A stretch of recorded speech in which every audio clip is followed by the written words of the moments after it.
How to enroll in Wells Fargo online account. Hi everyone, welcome back to the channel. In today's video, I'll simply guide you on how you can enroll for Wells Fargo online banking account, so make sure to watch the video till the very end.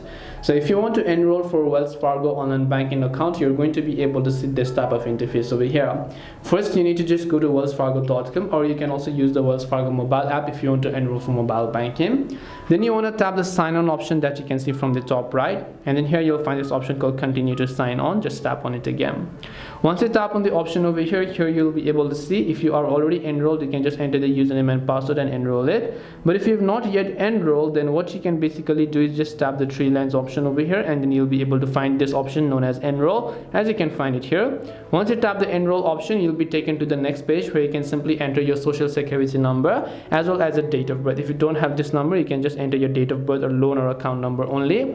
After you've done this process, what you want to do is it will ask you to verify with the username and password you want to use for your online banking. It will also ask you to submit a document, so make sure you go ahead and then do that. After you've done this process, you have successfully applied for online banking on Wells Fargo. This way you can set up your online banking for Wells Fargo account. Hope this video was very helpful. If you have any questions, feel free to leave them down. Thank you very much for watching, and see you soon in the next video.